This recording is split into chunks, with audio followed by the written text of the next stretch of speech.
Welcome, welcome, and welcome once again to the Sonya Dungee podcast episode 110. If you will, could you let me know where you are tuned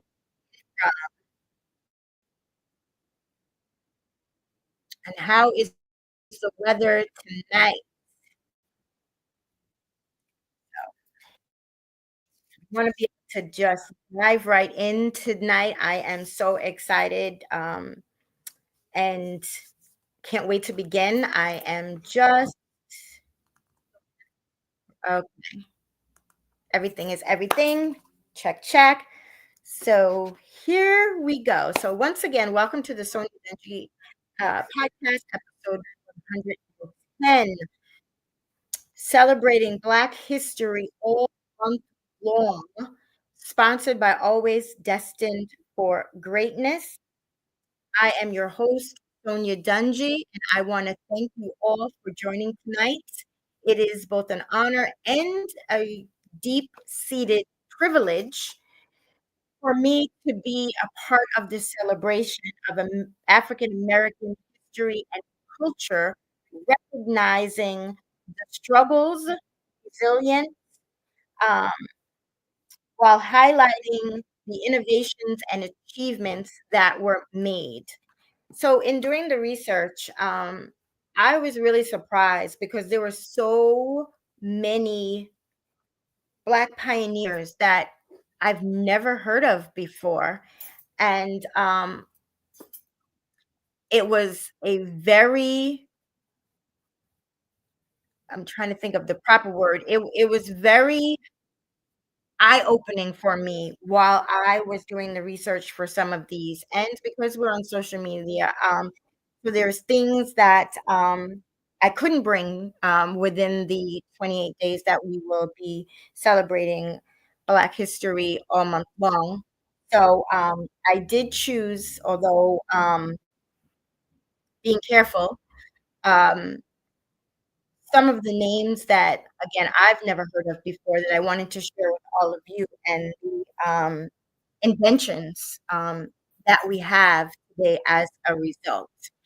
And also, I want to really bring a point on the fact that resilience is something that we have been talking about for quite some time now, and, resilience after hardship, after grief, after life challenges, after struggles, after storms, and it so ties into what we will be doing for this month, celebrating, um, African American history all month long, um, and like I said, it was an eye opener to say the least, and I am trying to be as politically correct as possible, so I'm gonna just leave it at that. So tonight, our first is Frederick McKinley Jones.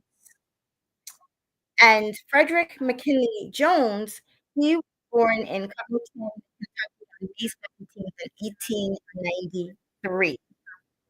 He was also orphaned at the age of 9. So there you go. That began some hardship right there and some struggles. He ran away and soon after found work at as a janitor. Um, he always had that desire to wanna fix things rather than sit in what he, um, said was a stuffy school. So, by him doing that and watching the other mechanics, that were working on cars, Jones began tinkering, and soon after, he was entrusted by his employer to do work on cars as well. Now, we're talking about a young boy here. So, at age 14, he was hired as that mechanic, and he worked his way up, and at age 15, get this, at age 15, he was promoted to foreman, to foreman. That I mean, that's like a wow. At age 15, imagine that, being a foreman, remarkable. So, Frederick, He had a 6th grade education because remember I said, he left school. So his education, only brought him to the 6th grade. However, he spent tired tireless hours reading and learning and applying himself so that he was able to design race cars. So he started designing race cars for the owner of the mechanic shop that he worked for. And those race cars were part of a racing circuit. So Frederick decided that he wanted to race cars as well. And he shared his desire to be a race car driver with his boss. And he was quickly shot down. And the way I see it, he was quickly shot down because that was competition right there. And boss didn't seem to want to be a part of that. So after he got caught racing on company time on one of those cars that he made, he was quickly fired. So Jones eventually found work at a hotel as a janitor and a boil repairman that led to his greatest opportunity. So you never know who's watching, who's paying attention. And so it turned out one of the hotel guests,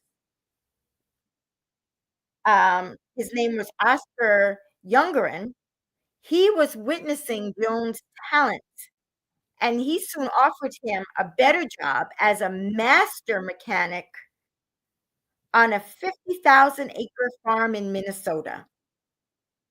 Imagine that, just from somebody just paying attention and watching. He ended up being offered a job as a master mechanic at that, on this huge 50,000-acre, farm. So there, he was able to further his education in electronics and went on to earn his engineering license. So mid into the World War I, Jones began to serve in an all-black army unit in France. And once his superiors realized his talent, he was given the task of maintaining communications in electronic equipment, um, running electric telephone and telegraph lines, fixing X-ray machines, and repairing military vehicles. He was eventually promoted to sergeant. So after he was discharged from the army, Jones went on to create various inventions, but due to his failure to secure a pattern, his early innovations had other inventors taken the credit for. So, such as the condenser microphone, personal radio, and the snowmobile. Yes, I said it, the snowmobile. He also built a wireless broadcasting transmitter for a local radio station.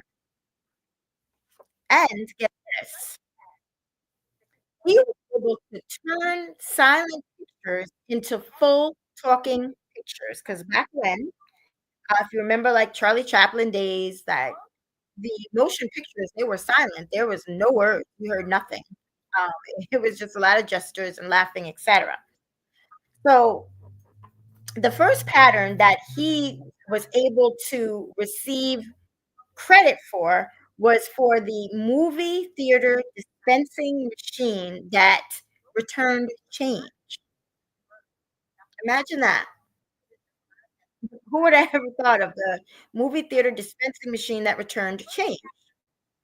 So he later created the refrigerator, actually, I'm sorry, the refrigeration semi truck, in which he received the pattern for that on July 12th of 1940. And When you go down the aisles of your favorite supermarket, and especially in the refrigeration section and frozen section, and you can sometimes look down and you can see the machine, and you can hear a little bit of the noise. Guess who invented that? Yes, he did. Um, that was exciting for me listening to that because I was like, "Oh, wow, this is something that we use consistently on a daily basis, and we've never really heard the story of the inventor." And now I'm able to bring that to you tonight. So Frederick McKinley Jones, he was an overcomer and he was resilient. He was able to survive the Crow era, for poverty, racism, and was proclaimed a genius. A genius. Some of the other things was the portable X-ray machine. He invented um, gasoline engines, the window air conditioning unit, and the ice cream making machine. Wow. Like, thank you, Frederick McKinley Jones, for your resilience, for your plight, for your innovation and invention. And tonight we celebrate you. And so I want to thank you all for joining tonight. And we will continue to do this every day until the end of February. And as you do the math, today is the 14th. This is only the first. We have 13 previous and then going forward. So I will be bringing it to you again tomorrow. I want to thank you for joining. I appreciate you all.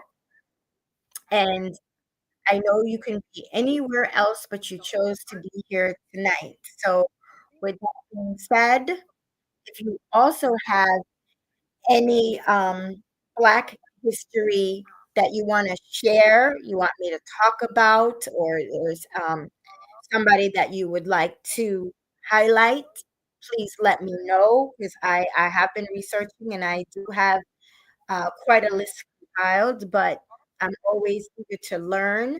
And so if you have something to contribute, please do so as well. If you found value tonight, please let me know you found value. If you had aha, like you didn't know, like a lot of things that I've been finding out that I didn't know.